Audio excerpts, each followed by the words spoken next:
सबसे पहली चीज़ हमारे पास जो सर सुहेल के कोर्स में है वो है करेक्शन फैक्टर। सबसे पहली चीज़ जो उनके कोर्स में हमने पढ़नी है वो है कैलकुलेशन है करेक्शन फैक्टर की। जब भी आप टाइट्रेशन करते हो तो आपके पास एक अदद होता है प्राइमरी स्टैंडर्ड और एक होता है आपके पास सेकेंडरी स्टैंडर्ड। ठीक है, तो प्राइमरी स्टैंडर्ड जो होता है और जो सेकेंडरी स्टैंडर्ड होता है सॉल्यूशन, ये आपके पास दोनों में डिफरेंस होता है। वो ये कि प्राइमरी स्टैंडर्ड सॉल्यूशंस को ज़रूरत नहीं होती है कि वो उनकी कंसंट्रेशन चेंज हो, उनकी कंसंट्रेशन ऑन स्टोरेज चेंज नहीं होती है। लेकिन जो सेकेंडरी स्टैंडर्ड सॉल्यूशंस होते हैं इनकी जो कंसंट्रेशन होती है ये चेंज होती है ऑन स्टोरेज। या तो ये मॉइस्चर एब्जॉर्ब कर लेते हैं, या तो ये इनके साथ कोई मसला हो जाता है, इनकी प्रॉपर्टी ऐसी होती है, या तो ये वॉलेटाइल होते हैं। इनकी कुछ प्रॉपर्टी ऐसी होती है कि आप इनको कभी भी डायरेक्टली स्टोरेज से निकाल कर विदाउट स्टैंडर्डाइजेशन इस्तेमाल नहीं कर सकते। यानी कि अगर आप चाहते हो कि ये प्रिपेयर हो, लेट्स सपोज 0.1 नॉर्मल या मोलर, कोई सा भी यूनिट आप चाहते हो कि ये इसकी कंसंट्रेशन में प्रिपेयर करूं, तो ये कंसंट्रेशन प्रिपेयर करने पर ये 100% 0.1 नॉर्मल नहीं बना होगा। हो सकता है कि ये 0.099 नॉर्मल बनाओ, राइट। या हो सकता है कि आपने बनाते वक्त तो 0.1 नॉर्मल बना दिया हो सक्सेसफुली, या मोलर बना दिया हो सक्सेसफुली कंसंट्रेशन, लेकिन ऑन स्टोरेज ये जो है क्या हो गई हो, डाइल्यूट हो गई हो हाइग्रोस्कोपिक होने की वजह से। तो फिर ज़रूरत इस बात की आती है कि आप इसकी एक्चुअल कंसंट्रेशन कैलकुलेट करो जो है, और फिर एक करेक्शन फैक्टर निकालो, राइट। तो स्टैंडर्डाइजेशन करते हैं, एक्चुअल कंसंट्रेशन मालूम करते हैं, फिर उसका करेक्शन फैक्टर फाइंड आउट करते हैं। तो ये काम कैसे होता है, इस तरीके से होता है। सपोज करो आपके पास लेट सपोज 1 मोलर NaOH, आपको अच्छी तरीके से पता है NaOH हाइग्रोस्कोपिक होता है, ठीक है। तो 1 मोलर NaOH आपने जो है सिंथेसाइज कर लिया है। 1 मोलर NaOH सिंथेसाइज करने पर आपको अच्छी तरीके से पता है अब इसको इस्तेमाल करना है मैंने 1 दिन 2 दिन 3 दिन बाद, या चलो कुछ घंटों बाद, डजंट मैटर। तो अब ये जो सॉल्यूशन है, ये सॉल्यूशन कभी भी 1 मोलर नहीं आप तसव्वुर करोगे, आप इसको तसव्वुर करोगे कि इसकी कंसंट्रेशन चेंज है। अब आप इसकी एक्चुअल कंसंट्रेशन फाइंड आउट करोगे by titrating it against primary standard, by titrating it against primary standard. तो आप इसको प्राइमरी स्टैंडर्ड के अगेंस्ट जब आप टाइट्रेट करोगे तो क्या होगा, इसकी एक्चुअल कंसंट्रेशन आपको मालूम हो जाएगी, इसकी एक्चुअल कंसंट्रेशन मालूम हो जाएगी, जो कि हमेशा हमेशा क्या होगी, एक्चुअल से कम होगी, ठीक है। तो इसकी कंसंट्रेशन फाइंड आउट करी आपने और वो कंसंट्रेशन आई है 0.98 सपोज करो। अब आप करेक्शन फैक्टर कैलकुलेट करोगे। करेक्शन फैक्टर कैलकुलेट करने का क्या वो है फॉर्मूला, एक्चुअल जो कंसंट्रेशन आपने कैलकुलेट करी है आफ्टर स्टैंडर्डाइजेशन वो 0.98, और जो डिजायर्ड कंसंट्रेशन इसकी जो आप कर रहे थे वो नीचे लिखोगे। तो जो आंसर आएगा इसका आंसर 0.98 ही आ जाएगा।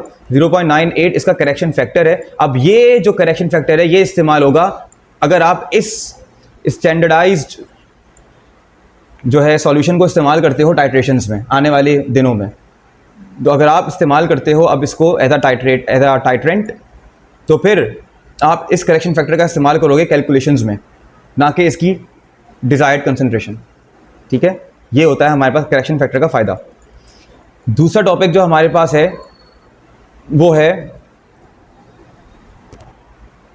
बैक और ब्लैंक टाइट्रेशंस। ये 2 किस्म की हमारे पास टाइट्रेशंस हैं, बैक और ब्लैंक टाइट्रेशन। तो हमारे पास जो ब्लैंक टाइट्रेशन होती है, ये ब्लैंक टाइट्रेशन इस्तेमाल होती है टाइट्रेशन के एरर्स को रिमूव करने के लिए। आप जब भी कोई टाइट्रेशन का प्रोसीजर या एक्सपेरिमेंट जब आप परफॉर्म करते हो, तो परफॉर्म करने पर आपको कुछ एरर्स के चांसेस होते हैं, जो कि हो सकता है आपके सॉल्वेंट में मौजूद इम्प्योरिटीज़ की वजह से आए, या हो सकता है सॉल्वेंट की अपनी कोई प्रॉपर्टी हो एसिडिक बेसिक कि जो इंटरफेयर करे आपके एनालाइट से या रिएक्शन से, जो आप रिडॉक्स या कोई से भी टाइट्रेशन करना चाह रहे हो एसिड बेस। तो ब्लैंक टाइट्रेशन पहले सिर्फ विदाउट एडिंग एनी सैंपल अपने सॉल्वेंट पर कर ली जाती है। सपोज करो मेरे पास एक अदद सैंपल है, मैं चाहता हूं कि इसकी मैं टाइट्रेशन परफॉर्म करूं। मैं नहीं करूंगा टाइट्रेशन परफॉर्म उसकी, पहले मैं एरर रिमूव करने के लिए सिर्फ सॉल्वेंट का इस्तेमाल करूंगा। सपोज करो मैं एक्वस एनवायरनमेंट के अंदर इसकी टाइट्रेशन करनी थी, अब मैं इस एक्वस एनवायरनमेंट की पहले खाली टाइट्रेशन परफॉर्म करूंगा। तो मैं यहां पर अब ब्यूरेट से बेस डालूंगा और यहां पर मेरे पास कोई सैंपल एसिडिक मौजूद नहीं होगा, मैं कोई एनालाइट अपना इसमें नहीं डालूंगा, कोई टाइट्रेंट नहीं डालूंगा मैं इसमें अपना, मैं सिर्फ और सिर्फ अपने टाइट्रेंट टी वाला मैं इस्तेमाल करूंगा। और ब्लैंक इन्वायरमेंट का, ब्लैंक सॉल्वेंट का की टाइट्रेशन करूंगा, हो सकता है इसका कोई टाइट्रेंट का वॉल्यूम जो है वो एंड पॉइंट दे ड्यू टू इंटरफेयरिंग स्पीशीज या ड्यू टू सॉल्वेंट्स एसिडिक और बेसिक बिहेवियर। तो वो जो मेरे पास वॉल्यूम होगा वो मेरे पास आ जाएगा let suppose 20 ml। Blank titration करने पर मुझे पता चला कि मेरा जो एनवायरनमेंट है वो 20 ml ऑफ टाइट्रेंट इस्तेमाल करके एंड पॉइंट दे रहा है। तो ये मैं सेव कर लूँगा इसको ब्लैंक टाइट्रेशन के तौर पे, इस वैल्यू को। फिर मैं अपना सैंपल डालूंगा इसमें। फिर जब मैं इसमें अपना सैंपल डालूंगा तो सैंपल डालने पर अब जाहिर सी बात है मैं दोबारा से एक्सपेरिमेंट करूंगा। अब एंड पॉइंट मेरे पास आता है सपोज करो 50 ml पे। मेरे पास अब जो आंसर आता है वो आता है 50 ml पे एंड पॉइंट। ब्लैंक टाइट्रेशन यानी सैंपल डालने से पहले 20 ml पे मेरा एंड पॉइंट आया था, सैंपल डालने के बाद 50 ml पे आया। एक्चुअल एंड पॉइंट मेरा एक्चुअल एंड पॉइंट जो मेरा है वो एक्चुअल एंड पॉइंट मेरा कब आया? 30 ml पे सैंपल के लिए।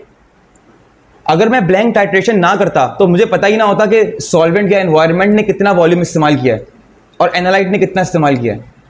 मुझे ऐसा लगता जैसे 50 ml मेरे एनालाइट ने इस्तेमाल किया और कैलकुलेशन करता तो फिर कंसंट्रेशन जो आती वो क्या होती? वो बहुत ओवर एस्टिमेट करती मेरी कंसंट्रेशन को एक्चुअल एनालाइट के। ये कॉन्सेप्ट है ब्लैंक टाइट्रेशन का। फिर हमारे पास एक और टाइट्रेशन, फिर मेरे पास एक और टाइट्रेशन होती है बैक टाइट्रेशन। बैक टाइट्रेशन जो है मेरे पास ये रिवर्स टाइट्रेशन भी कहलाई जाती है, इनडायरेक्ट टाइट्रेशन भी कहलाई जाती है। तो ये जो टाइट्रेशन है, इसका कॉन्सेप्ट ये है कि अब इस बार मैंने अपना एनालाइट लेना है, कोई सा भी एनालाइट हो, डजंट मैटर, लेकिन उसकी कंसंट्रेशन मुझे नहीं मालूम एनालाइट की, सैंपल की हमेशा नहीं पता होती एनालाइट की कंसंट्रेशन। अब मैं क्या करूँगा, मैं इसमें नॉन वॉल्यूम डालने के बजाय अपने टाइट्रेंट की नॉन वॉल्यूम डालने के बजाय स्टैंडर्ड सॉल्यूशन की या बेस की नॉन वॉल्यूम डालने के बजाय एक्सिस के अंदर बहुत सारा मैं क्या डाल दूंगा? अपना टाइट्रेंट। ठीक है, एनालाइट तो मौजूद है, उसकी कंसंट्रेशन मुझे नहीं पता, तो मैं अपनी नॉन कंसंट्रेशन का जो स्टैंडर्ड सॉल्यूशन है जिसके अगेंस्ट मैं इसको टाइट्रेट कर रहा हूं, उसको ब्यूरेट से डालने के बजाय उसको मैं एक्सिस अमाउंट में डाल दूंगा। उसको मैं एक्सिस अमाउंट, ये एक्सिस अमाउंट का मतलब ये नहीं है कि मुझे इसकी अमाउंट नहीं पता, अमाउंट पता है, बहुत ज़्यादा है। लेकिन सपोज करो मेरे पास इसकी 100 ml क्या है अमाउंट, मैंने 100 ml की जो है एक्सिस क्या डाल दिया है? शाबाश, डाल दिया है मैंने, टाइट्रेंट डाल दिया इसके अंदर। तो अब क्या होगा, मेरा जो एनालाइट है मैं उसको टाइम दूंगा कि भाई जितना तू रिएक्ट हो सकता है इससे हो जा, जितना तुमने इससे रिएक्ट होना है रिएक्ट कर लो। अब जब ये रिएक्शन कंप्लीट होगा तो अब मैं क्या करूंगा, अब मैं इस रिएक्शन के कंप्लीशन के बाद आफ्टर कंप्लीशन मैं देखूंगा कि मेरा कितना टाइट्रेंट बचा है। अगर 100 ml में से मुझे पता चला कि मेरा 80 ml मौजूद है अभी भी, तो फिर अब मैं क्या करूंगा, 100 में से 80 माइनस करो, 100 डाला था मैंने एक्सिस में, 80 ml अभी बचा हुआ है, तो मेरे पास 20 ml इस्तेमाल हुआ है।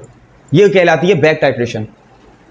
मैंने टाइट्रेशन अभी नहीं करी रिएक्शन होते वक्त, जिस तरह मैं नॉर्मली कर रहा होता हूं, मैंने पहले उसको रिएक्शन होने दिया, रिएक्शन होने के बाद मैंने टाइट्रेशन परफॉर्म करी है। और वो इसलिए करी है ताकि मुझे पता चले कि मेरे पास एक्सिस में जो मैंने डाला था उसमें से कितना बाकी है, ये मालूम करने के लिए मैंने टाइट्रेशन करी है। ये मालूम करने के बाद एक्चुअल से जितना मैं डाला था उससे मैं माइनस कर दूंगा, तो मेरे पास जो आंसर बचेगा वो होगा, उस आंसर से मैं कैलकुलेशन करूंगा अपने किसकी? एनालाइट की। इसको कहते हैं रिवर्स या बैक या इनडायरेक्ट टाइट्रेशन। कोई मसला? ये हम क्यों करते हैं? ये हम इसलिए करते हैं, बाज़ औक़ात हमें एसिड बेस्ड रिएक्शंस हम कर रहे होते हैं, रिडॉक्स टाइट्रेशन हम कर रहे होते हैं, हमें रिवर्स या बैक टाइट्रेशन करने की वजह पड़ती है जब हमारे पास कोई सूटेबल इंडिकेटर मौजूद नहीं होता जो एंड पॉइंट बता सके। बाज़ औक़ात हमारा जो रिएक्शन होता है बहुत स्लो होता है, बाज़ औक़ात हमारा जो रिएक्टेंट्स होते हैं कि जो टाइट्रेशन परफॉर्म कर रहे होते हैं, एनालाइट हमारे पास और स्टैंडर्ड सॉल्यूशन, वो आपस में रिएक्ट करके इंडिकेटर से भी रिएक्ट कर रहे होते हैं, तो कुछ कॉम्प्लेक्सिटी हुई होती है। बाज़ औक़ात क्या होता है कि रिएक्शन जो होता है वो रिवर्सिबल होता है या बहुत स्लो होता है, इस वजह से हम क्या करते हैं, या हाई टेम्परेचर्स पे होता है एंड सो ऑन। तो हम क्या करते हैं कि हम पहले कहते हैं कि भाई तुम पहले आराम से रिएक्शन हो जाओ, रिएक्शन करने के बाद हम देखते हैं कितना बचा, फिर हम माइनस कर देंगे, हम समझ जाएंगे कितना इस्तेमाल हुआ। ये होती है बैक टाइट्रेशन की कहानी। ठीक है जी। अच्छा, फिर इसके बाद हमारे पास जो कॉन्सेप्ट है जो आता है वो आता है नॉन एक्वस टाइट्रेशन। ये वो बच्चा चीज़ है, हलवा चीज़ है। एक्वस टाइट्रेशन होती है हमारे पास और एक नॉन एक्वस होती है। तो हम सर सवाल ये पूछते हैं कि भाई एक्वस टाइट्रेशन हो रही है तो ये नॉन एक्वस क्यों करते हैं, कब जरूरत पड़ती है नॉन एक्वस होने की? तो भाई देखो एक्वस यानी कि वाटर, वाटर हमारे पास एक ऐसा सॉल्वेंट है कि जिसका डाई इलेक्ट्रिक कॉन्स्टेंट जो होता है, जो वाटर होता है उसका जो डाई इलेक्ट्रिक कॉन्स्टेंट होता है, एक्वस, एक्वस का मतलब वाटर, उसका डाई इलेक्ट्रिक कॉन्स्टेंट बहुत हाई होता है, राइट। बहुत हाई होने की वजह से ये जो हमारा जो डाई इलेक्ट्रिक कॉन्स्टेंट क्या होता है, डाई इलेक्ट्रिक कॉन्स्टेंट हमारे पास एक ऐसी प्रॉपर्टी है किसी भी सॉल्वेंट की कि जो हमको बताती है कि ये चीज़ जो भी आप इसमें डालोगे वो उसके आयंस को कितना सेपरेट करके रखेगी, राइट। आयंस को सेपरेट करके रखना। सपोज करो मेरे पास कोई एसिड में HCl डाल देता हूँ, HCl वाटर में डाल रहा हूँ, वाटर में पता है HCl 100% आयोनाइज हो जाता है, जितने भी H पॉजिटिव वो दे सकता है सारे मॉलिक्यूल दे देते हैं उसके। वजह क्योंकि डाई इलेक्ट्रिक कॉन्स्टेंट जो है, डाई इलेक्ट्रिक कॉन्स्टेंट वाटर का क्या है, बहुत हाई, यानी कि वो H पॉजिटिव और Cl नेगेटिव जब अलग होते हैं तो अलग होकर रहेंगे, दोबारा मिल नहीं सकते पानी में। Dielectric constant is a property of any solvent which is a measure of how well a solvent molecules make this ionizing species separate। अगर तो वो दोबारा से इंटरेक्ट करते हैं H और Cl तो वो दोबारा से क्या बन जाएगा, HCl, right. Dielectric constant की जो हाई वैल्यू है वो इसको अलाउ नहीं करती।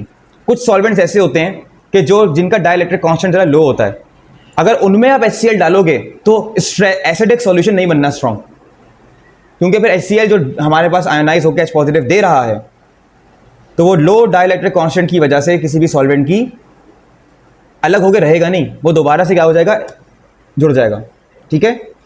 तो बाज़ औक़ात क्या होता है कि टाइट्रेशन करते वक्त आपको ज़रूरत होती है एक स्ट्रॉन्ग एसिडिक सॉल्यूशन की, बाज़ औक़ात आपको एक वीक सॉल्यूशन चाहिए होता है, तो हम फिर ऐसे में नॉन एक्वस टाइट्रेशन परफॉर्म करते हैं कि जब आपको अपने सॉल्वेंट की जो परमिटिविटी है या डाई इलेक्ट्रिक कॉन्स्टेंट है या लो चाहिए होता है, कम चाहिए होता है, ताकि आयनाइजेशन जो है 100% ना हो, तब कंप्लीटली ना हो।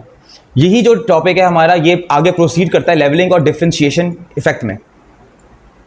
यही जो कॉन्सेप्ट है ये हमारा लेवलिंग और डिफरेंशिएटिंग इफेक्ट इंट्रोड्यूस करता है। अब मैंने एग्जांपल दी है, मैं कुछ एसिड्स की एग्जांपल दे देता हूँ। Let suppose HCl, let suppose HBr, let suppose HI। ये 3 एसिड्स हैं मेरे पास। मैं इन तीनों को पानी में डालता हूँ, इन तीनों को मैं पानी में डालता हूँ। HCl को पानी में डाला, एसिडिक सॉल्यूशन बना बहुत ज़्यादा। मैंने जब HBr को डाला तब भी एसिडिक सॉल्यूशन बना बहुत ज़्यादा, और जब मैंने HI को डाला तो तब भी एसिडिक सॉल्यूशन बना बहुत ज़्यादा, क्योंकि इनकी जो परसेंट आयोनाइजेशन वाटर के अंदर है वो कैसी है, बहुत ज़्यादा अच्छा आयोनाइज होते हैं, 100% आयोनाइज होते हैं। इनकी जो डिसोसिएशन है वो बहुत अच्छी है। वाटर का डाई इलेक्ट्रिक कॉन्स्टेंट, ये कमाल इन एसिड्स का नहीं, ये कमाल इन एसिड्स का नहीं है, ये कमाल हमारे वाटर का है। डाई इलेक्ट्रिक कॉन्स्टेंट जो इसका उतना ज़्यादा है, इतना बड़ा डाई इलेक्ट्रिक कॉन्स्टेंट है कि जब वो HCl डिसोसिएट होता है वो वापस मिल ही नहीं सकता, राइट। तो ये कमाल हमारा किसका है, सॉल्वेंट का, वाटर का, ना कि इन एसिड्स का। तो हम ऐसे सॉल्वेंट्स के जो कि हमारे मुख्तलिफ एसिड्स को जब हम उसमें डालते हैं कंप्लीटली आयोनाइज करके सेम स्ट्रेंथ देता है। Let suppose 1 molar HCl water में बनाया, 1 मोलर HBr वाटर में बनाया, 1 मोलर HI वाटर में बनाया, तो कंसंट्रेशन इनकी 1 मोलर ही दिखने को मिलेगी। H पॉजिटिव की जो कंसंट्रेशन है वो 1 मोलर ही देखने को मिलेगी। इस इफेक्ट को हम कहते हैं लेवलिंग इफेक्ट। ये इफेक्ट आपके एसिड का नहीं होता, ये इफेक्ट आपके सॉल्वेंट का होता है। अब सपोज करो मैं एक और सॉल्वेंट लेता हूं, सपोज करो मैं एक और सॉल्वेंट लेता हूं, और इस बार मैं सॉल्वेंट लेता हूं सॉल्वेंट लेता हूं एसिटिक एसिड। अब इस बार मैंने वाटर नहीं लिया, अब मैंने क्या ले लिया, एसिटिक एसिड। अब डालो जरा सेम मॉलिक्यूल्स को, अब HCl को 1 मोलर बनाओ, 1 मोलर इसको क्या करो, वे जो भी है कैलकुलेशन करके करो, और डाल दो इसमें, किसमें, एसिटिक एसिड में। फिर HBr को भी 1 का सेम अमाउंट लो, इसको डाल दो एसिटिक एसिड में। अब इस बार सॉल्वेंट एसिटिक एसिड है, और फिर HI को लो और फिर दोबारा क्या करो, किसमें डाल दो, एसिटिक एसिड में। अब बताओ क्या कंसंट्रेशन यानी स्ट्रेंथ सेम रहेगी।